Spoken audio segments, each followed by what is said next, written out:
In 1970, 17-year-old Susan Dey stepped onto the set of the Partridge Family and became the face of a generation. To America, she was the quintessential girl next door, effortless, radiant, and the era's ultimate ideal. Yet, while the cameras captured a portrait of perfection, they missed the private battle unfolding behind the lens. Beneath the vibrant costumes and the industry's demand for a curated image, Susan was waging a relentless war against her own reflection. Trapped in a cycle of body dysmorphia, she turned to starvation as her only source of agency, a desperate attempt to reclaim control in a world that commodified her appearance. At the zenith of her fame, her life was governed not by scripts or directors, but by the cold, unyielding digits on a bathroom scale. This wasn't merely a struggle for health. It was a quiet, suffocating descent into isolation. As we peel back the layers of this iconic life, we move beyond the spotlight to uncover the human cost of stardom. This is the story of how Susan Dey transformed the silence of her trauma into the grit of her survival. A perspective on fame that remains as hauntingly relevant today as it was then. In 1960, in the quiet town of Pekin, Illinois, an 8-year-old girl's world didn't just change, it shattered. Susan Dey lost her mother. Most children experience childhood as a steady, predictable rhythm. For Susan, that rhythm stopped cold. When you lose an anchor that early, you don't just mourn, you start building walls. The stability of home was replaced by a nomadic, shifting reality, and for a young girl, that constant motion became the first lesson in survival. Never get too attached, because the ground can shift beneath you at any moment. That loss wasn't just a sad chapter. It was the blueprint for the woman she would become. While her peers were chasing the boisterous, messy joys of adolescence, Susan was doing something else entirely. She was watching. She developed a stillness, a guarded composure that made her seem decades older than her years. It wasn't a choice. It was a defense mechanism. She learned early that if you don't show the world everything, the world can't take everything from you. When modeling scouts finally spotted her as a teenager, they weren't looking at a bubbly girl next door. They were drawn to that look in her eyes, a steady, almost melancholic detachment. It was a gaze that carried the weight of someone who already knew that fame is just another form of shadow. She didn't walk into the industry with the wide-eyed hunger of a dreamer. She stepped into it with the cold, calculated caution of someone who had seen how quickly a life can vanish. She moved through the high-fashion world, a place loud with artificial ambition, with an eerie, quiet grace. She was the model who didn't fight for the spotlight, yet the spotlight couldn't help but find her. She was a professional, efficient, and precise, but she remained entirely, fundamentally solitary. She was essentially a ghost in her own life, navigating rooms full of people while keeping them all at arm's length. This wasn't just personality. It was the legacy of an 8-year-old girl who had learned the hard way that to stay safe, you have to stay distant. As she stood on the precipice of Hollywood, she had all the tools to play the part of a star, but she carried the heavy, quiet armor of someone who was never quite ready to be seen. The jump from the quiet, structured world of fashion modeling to the chaotic, white-hot spotlight of 1970s Hollywood wasn't a climb for Susan Dey. It was a free fall. She was 17, fresh-faced, and practically unknown when she landed the role of Laurie Partridge. The casting team wanted the girl next door, the quintessential American teen who could sing, smile, and carry a sitcom on her shoulders. Susan got the part without a day of formal acting training. Almost overnight, she stopped being a teenager and became property of the public. The show was a cultural juggernaut. Suddenly, Susan's face was everywhere, stuck to posters, plastered on lunchboxes, and staring back from every teen magazine rack in the country. For a girl still processing the loss of her mother, this wasn't just success, it was an invasion. She was living a double life. On set, she played the steady, musical, perfect daughter. Off set, she was a high schooler trying to keep her feet on the ground while millions of eyes were watching her every move. The irony was brutal. The more she succeeded at being America's favorite daughter, the more her own sense of self began to fray. It wasn't just about the acting, it was the scrutiny. The early 70s were a harsh time for young actresses, and the media didn't hold back. They didn't just review her performance. They analyzed her frame, her style, and her marketability. Every week brought a new critique. The studio lights, meant to illuminate her career, felt more like a heat lamp, constantly burning away her privacy. You can see it if you look closely at the older episodes. She was disciplined, professional, and composed. But there's a distance in her eyes, a calculated guard that most 17-year-olds don't have to carry. Susan managed this transition with a work ethic that baffled her adult peers. She wasn't just working. She was studying, filming, and living in a pressure cooker. She navigated the chaos with a grace that earned her respect. But that grace came at a cost. She was becoming a fixture, a commodity, a character that the public owned. While the cast was laughing through musical numbers and building a family dynamic, Susan was retreating. The blur between Laurie Partridge and Susan Dey wasn't just an accident of fame. It was a wall she built to survive. She was the star of the show, yet in every room she walked into, she was the one person who felt completely, fundamentally alone. As the ratings hit the stratosphere, the world was cheering for a dream, completely unaware of the girl behind the mask who was just trying to figure out how to breathe. When the Partridge Family ended in 1974, Susan Dey didn't get the victory lap she expected. Instead, she hit a wall. To Hollywood, she wasn't an actress. She was a brand, the girl next door, who sang catchy tunes on prime time. Casting directors saw Laurie Partridge, not a woman with range, and for a teenager trying to build a career, that typecasting felt like a career death sentence. Susan realized quickly that if she didn't dismantle the icon would consume the actress. She began a calculated, often brutal campaign of self-reinvention. She stopped auditioning for sweet and started hunting for trouble. When she took the lead in the 1977 film First Love, it wasn't just a role, it was a manifesto. She wanted the messiness, the vulnerability, and the stakes that the sanitized world of sitcoms never allowed. Critics were cynical. They wanted the girl in the tambourine-playing outfit, but Susan pushed forward. By the time she took on the 1981 thriller Looker, she was stripping away every trace of the Laurie Partridge veneer. On set, she wasn't looking for the audience's affection. She was looking for her own autonomy. Co-stars often remarked on a quiet, unsettling intensity in her performance, the focus of someone who knew that her career was a high-stakes game of survival. Yet, the darker the roles became, the more the lights seemed to tighten around her. There is a cruel irony to her trajectory. As she achieved the professional respect she craved, her internal war with her own body reached a fever pitch. In the late 70s and 80s, Hollywood didn't care if you could act if you didn't fit the silhouette of the moment. Every time she stood before the camera to deliver a complex line, she knew she was also being measured by the frame. She wasn't just playing a character. She was performing a physical standard that was becoming increasingly impossible to maintain.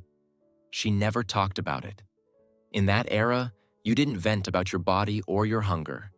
You stayed professional, you hit your marks, and you left the set. That silence was her armor. Whether she was working a gritty drama or moving into the legal ensemble of LA law, she carried that same sharp discipline. She fought for her place in the industry, and she won. She emerged as a formidable, nuanced actress who could command a courtroom set with authority. She had arrived.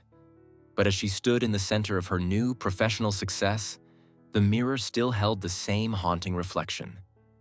She had successfully traded the girl next door for a reputation of substance, but the cost was etched into the quiet, hollowed-out discipline that sustained her.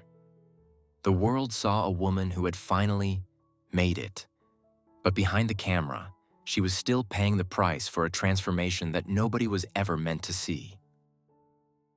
By 1986, the television landscape had shifted.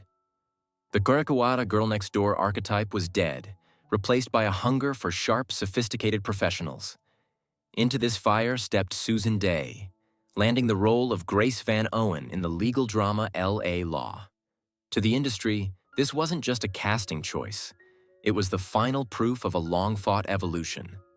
Susan had successfully shed her teen idol skin to emerge as a powerhouse, and the audience was captivated by her transformation. Grace Van Owen wasn't a girl, she was a force. As a deputy district attorney, she navigated the high-stakes world of litigation with a cold, intellectual precision that felt startlingly real. When Susan accepted the Golden Globe for Best Actress in 1988, it felt like the industry finally caught up to her. It was a validation of her grit, a formal recognition that the girl who was once a commodity had become a master of her craft. She followed this with 3 consecutive Emmy nominations. The consistency was undeniable. To the American public, she was an icon, intelligent, career-driven, and unflappable. She looked like a woman who had mastered every room she walked into. Yet the most compelling performance Susan Dey ever gave was off-camera. The poise she projected as Van Owen wasn't just acting. It was a continuation of the survival strategy she had been perfecting for years. Behind the sharp, tailored suits and the commanding, baritone delivery of her legal arguments, there was a woman carrying a weight that the cameras never captured. The irony of her success was profound. The more power she displayed on screen, the more strenuous the maintenance of that image became. She was a master of the arm's-length dynamic. She gave the world excellence. She gave them professional fire. But she never let them see the person behind the mask. People often look back at the footage of her Golden Globe win and see a woman who made it. They see the success, the poise, the summit of American television. But if you look closely at the stillness in her expression, you see the exhaustion of a woman who had been running a private marathon for nearly 2 decades. The same ironclad focus that allowed her to memorize complex legal jargon and command a courtroom was the same focus she used to curate her own silence. She kept her life in a locked box, turning her privacy into a fortress. By the end of the decade, Susan Dey stood at the pinnacle of her craft. She had achieved what few child stars ever manage: a complete, successful transition into the adult tier of acting. Her role as Grace Van Owen remains etched in the cultural memory, a symbol of the late 80s professional woman. But the true story isn't just about the award on the shelf. It's about the internal cost of that ascent. She stood on the summit of her career, brilliant and untouchable, all while successfully hiding the fact that she was still searching for a way to be seen, not as a character, but as herself. In Hollywood, the camera is never a neutral observer. It is an interrogation. By the late 1970s, the spotlight that had once celebrated Susan Dey's girl-next-door charm had turned into a cold, clinical magnifying glass. The industry's demand wasn't just for talent, it was for a specific, unforgiving silhouette. For a woman who had spent her entire adolescence being watched, this wasn't just professional pressure, it was a cage. Hollywood taught her a brutal lesson early on. You aren't just an actress, you are an asset. And assets are expected to maintain their value. This wasn't a loud, overt conflict. It was a slow erosion. It arrived in the whispered comments of producers, the way a costume felt tight on a lunch break, and the lingering focus on her frame during press junkets. For Susan, whose childhood foundation had been shaken by loss, this environment triggered an old, primal instinct: the need for control. She had learned long ago that the world could change in an instant, so she began to master the only thing she could: her own form. She turned her body into a project, a work of discipline that she could edit, refine, and minimize. When she starred in First Love or Looker, the media discourse was maddeningly shallow. Critics would praise her performance, but in the same breath, they would dissect her weight. It was a distorted feedback loop. Every time she appeared leaner, the industry rewarded her with more attention, more roles, and more validation. It was an unintentional, high-stakes game of reinforcement. She was trapped. To succeed, she had to satisfy a standard that was slowly consuming her from the inside out. Peers on set often remembered her as the professional. She was the one who hit her marks, memorized every line, and never complained. But that professional wall was also her armor. While others were venting or partying, Susan was quietly managing a private, internal war. She wasn't just acting on screen. She was performing a version of herself that the industry demanded. A woman who was thin, composed, and utterly invulnerable. The tragedy wasn't that she failed to meet these standards. It was that she succeeded so perfectly that no one noticed she was starving. She became an expert at hiding the cost of her own survival. Whether she was filming a thriller or preparing for her breakout on LA Law, she maintained a level of poise that felt almost ghostly. She didn't broadcast her struggle. In that era, you simply didn't. But those who worked closely with her caught glimpses of a woman who was running on sheer, relentless willpower. It was a high-functioning isolation. She was winning the career race, climbing to the summit of American television, while the very thing that made her camera-ready was leaving her increasingly hollow. Behind the professional glow of a rising star, the disconnect was absolute. She was being celebrated for her presence, even as she was systematically fading away. On the set of the Partridge Family, reality and performance were never separate rooms. They were the same space.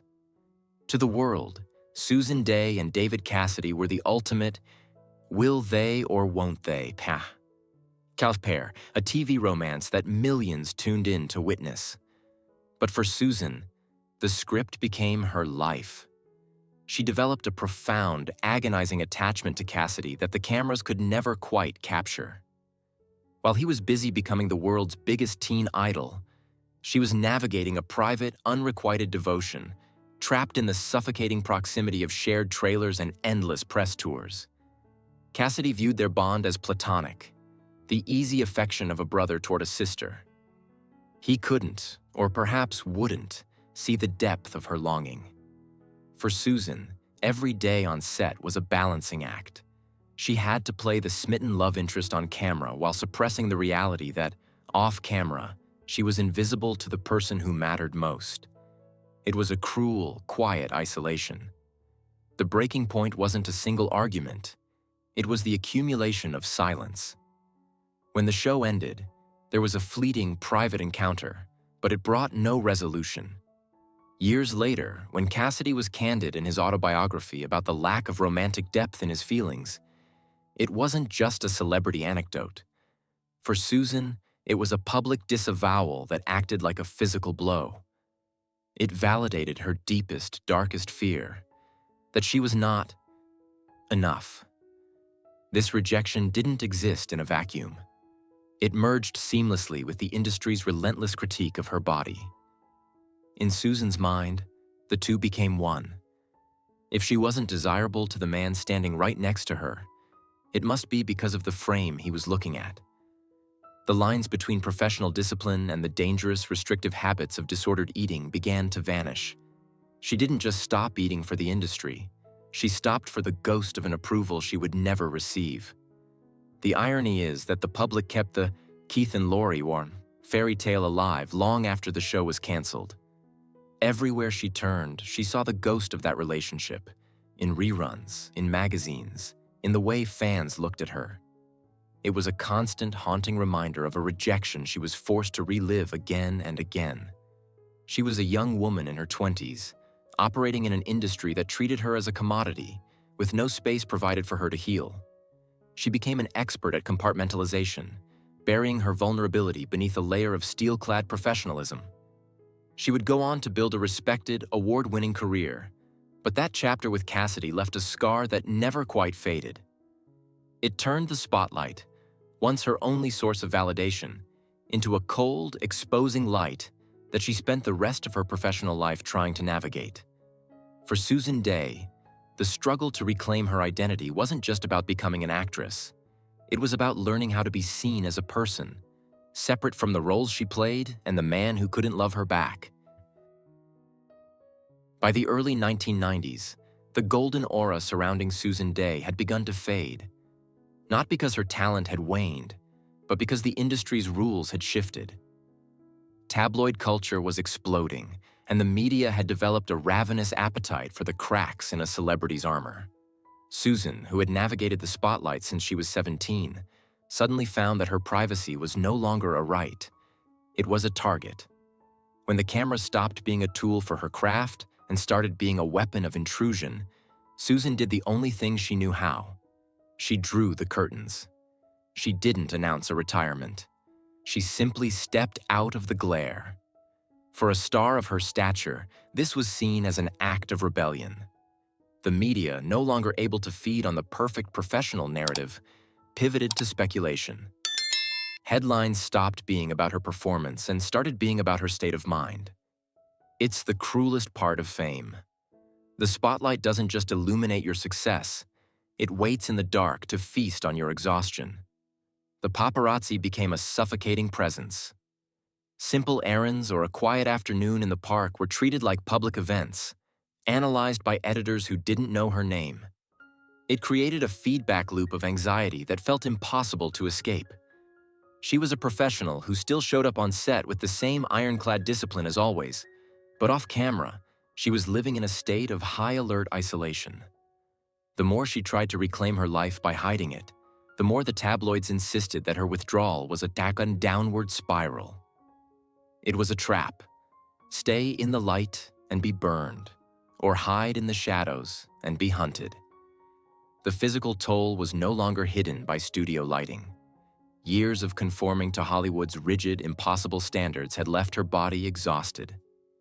Colleagues often noted that she was still the first one on set and the last to leave, but there was a visible, haunting fragility to her. She was managing an immense amount of silent stress, yet she refused to trade her dignity for sympathy. She didn't do tell-all interviews. She didn't chase the cameras to clear her name. She maintained a piercing independence that confused an industry used to owning its stars. This era of her life wasn't just about a star losing her shine. It was a masterclass in holding on to oneself while the world tried to dismantle you. Susan Dey stood in the eye of a media storm, refusing to feed the machine with her own pain. She reached a point where she realized the price of the summit was too high. She walked away from the screen, not because she couldn't act, but because she could no longer bear the cost of being seen. It is a tragic irony. She fought for decades to be respected for her craft, only to discover that the world was far more interested in the ruin of the person than the brilliance of the performer. In the end, her greatest performance wasn't on camera. It was the quiet, invisible act of saving what remained of her own life. In Hollywood, the camera is an unforgiving mirror. For Susan Dey, during the peak of her career, that mirror became a prison. The industry demanded a specific silhouette, a look that was thin, fragile, and eternally youthful. Susan, pushing herself to meet these impossible standards, spiraled into a private war with anorexia. At 5 feet 7 inches, her weight plummeted to a skeletal 90 pounds. This wasn't a lifestyle choice. It was a psychological breakdown, a desperate attempt to gain control in an industry that was rapidly stripping it away from her. The turning point didn't come from a script or a director's note. It came from a photograph. Looking at a picture of herself on the beach, she didn't see a star. She saw a woman who was disappearing. That image was a cold, hard confrontation with reality. If she continued this path, there would be no tomorrow. It was a moment of terrifying clarity. Susan realized that the very standards she was killing herself to meet were dismantling her existence. Choosing to survive required more grit than any role she had ever played. She checked into a structured, professional recovery program, swapping the superficial demands of the spotlight for the grueling, quiet work of healing. She had to relearn how to eat, how to exist, and how to find balance in a world that had conditioned her to crave emptiness. What she did next was arguably the most courageous act of her life. She talked about it.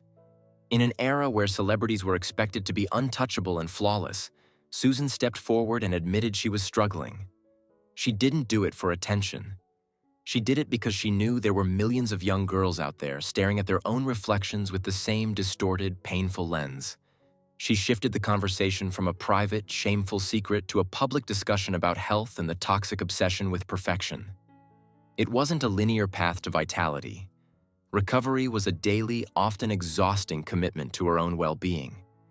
She returned to acting, but she returned differently, with a new, steely sense of self-reliance. She wasn't just a performer anymore. She was a survivor who had refused to let the system consume her. Her journey serves as a powerful reminder that behind every perfect celebrity, there is a human being. The system often demands perfection at the cost of the individual, but Susan Dey proved that reclaiming your life is the ultimate act of rebellion. She chose her health over the industry's gaze, and in doing so, she became more than an icon. She became a woman who was finally undeniably real. Her recovery remains a testament to the fact that no role, no fame, and no image is worth losing yourself. Recovery isn't a single moment. It's the quiet work of rebuilding a life, piece by piece. For Susan Dey, the years following her struggle were not just about healing. They were about reclaiming the territory that Hollywood had long ago seized. She had spent a lifetime under the magnifying glass. Now she was finally learning what it felt like to exist in the shadows, away from the prying eyes of the public. The greatest irony of fame. The moment you stop chasing it, you finally find yourself. In 1988, Susan married television producer Bernard Sofransky. It wasn't just a marriage, it was a sanctuary. After decades of navigating the volatile, superficial currents of celebrity life, this union was the first time she had built a world that didn't depend on the approval of a studio or a fan base. It was a grounded, private existence, and for the first time, she was building a life that was meant to last, not meant to be sold. During her work on LA Law, something shifted in her performance. The frantic, guarded edge that had defined her earlier years began to soften. She was still the consummate professional, on time, focused, and precise. But there was a new layer of stillness in her eyes. It was the look of a woman who had realized that her worth wasn't tied to the camera's flicker. She remained a fixture of dramatic television, but she was no longer performing for validation. She was performing for herself. She didn't just walk away from the spotlight, she outgrew it. She realized that the price of the summit was simply too high. The media spent years waiting for her to crash. But Susan did something that truly baffled the industry. She chose happiness over fame. She balanced her career with a life of fierce, quiet consistency. She stopped attending the events where she didn't belong and started investing in the relationships that kept her anchored. It was a quiet rebellion. While Hollywood continued to demand that she stay camera-ready and marketable, Susan was busy discovering who she was when the lights went out. Looking back at that transition, it's clear that she didn't just recover. She evolved. She took the trauma of the spotlight, the body obsession, the media scrutiny, the heartache, and she integrated it all into a life of substance. She proved that you don't have to be a casualty of the industry to survive it. You can thrive, but only if you're brave enough to define success by your own terms. Today, Susan Dey's journey serves as a blueprint for those who feel the weight of expectation. She showed us that the most significant act of defiance isn't a protest. It's the decision to prioritize your own well-being over the world's opinion. She left behind an iconic body of work, but more importantly, she left behind a life reclaimed. She moved from a woman who was seen by everyone to a woman who finally, truly saw herself.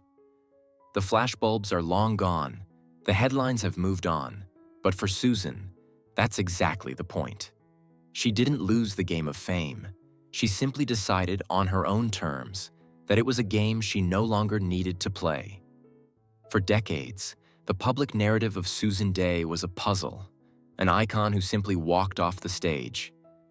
After her final roles in the early 2000s, she didn't just step away, she vanished. Most stars leave the spotlight because they are pushed out. Susan left because she had outgrown it. She traded the Hollywood crown for the one thing the industry could never sell her: silence. Most people assume that when you leave the spotlight, you're hiding. For Susan Dey, the departure wasn't a retreat. It was the first time in her life she was finally moving on her own terms. Today, in her 70s, the life she leads is the antithesis of her youth. Settled in New York, she has built a world of absolute quiet autonomy. Her life is no longer measured in Nielsen ratings or the toxic, rigid standards of a casting director's notebook. It's measured in the simplicity of her morning coffee, the privacy of her home, and the circle of people who know her not as Lori Partridge or Grace Van Owen, but as a friend. She turned her hard-earned success into a currency that buys her the one thing money usually can't: total anonymity. Her life today isn't a story of absence. It's a story of redirection. She has funneled her energy into philanthropy, quietly supporting organizations that help people navigating the aftermath of violence. It's a full-circle moment, using the resilience she built in the darkness of her own struggles to offer a light to others. She isn't seeking a second act on screen because for the first time, she's the director of her own reality. The disappearance of Susan Dey wasn't a consequence of being forgotten. It was the final, triumphant act of reclaiming the self that the spotlight had spent decades trying to strip away. People often ask why she turned away. They want to know if she misses the roar of the crowd. But those who track her trajectory see the truth. This is the logical, peaceful end to a long process of self-reclamation. She didn't fall into obscurity. She built it, brick by brick, to protect her peace. She is a woman who survived the meat grinder of Hollywood and walked out the other side with her dignity intact. In a culture that demands we constantly brand ourselves, Susan's life is a masterclass in the power of no. She showed that you don't have to end your career in a blaze of glory or a public breakdown. You can walk away, quietly, and reclaim your time.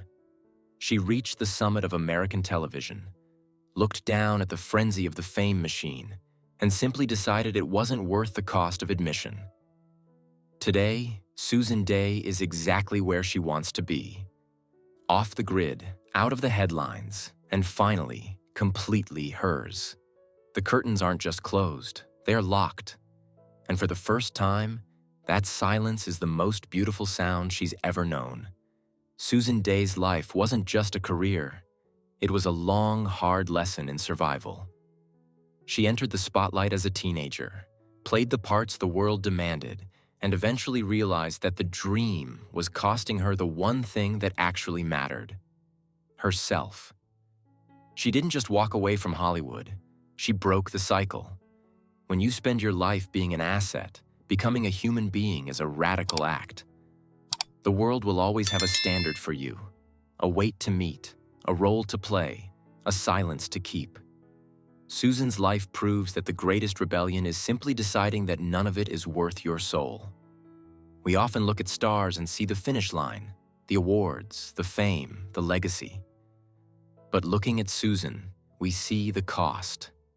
She spent years carrying the weight of an entire nation's expectations, only to realize that the applause doesn't keep you warm at night. Her exit wasn't a loss, it was a homecoming. She stopped performing for the cameras and finally started living for herself, proving that the most important role you'll ever play is the one you write on your own terms. If Susan's story hit home for you, if you've ever felt the pressure to be someone you're not just to fit into a room, hit that like button. Subscribe and join us as we pull back the curtain on the real people behind the Hollywood masks. And tell me, when was the last time you walked away from something that was supposed to be good for you, just to save your own peace? Let's talk about it in the comments. Thanks for watching, and remember, your value isn't something that can be measured by anyone else's lens.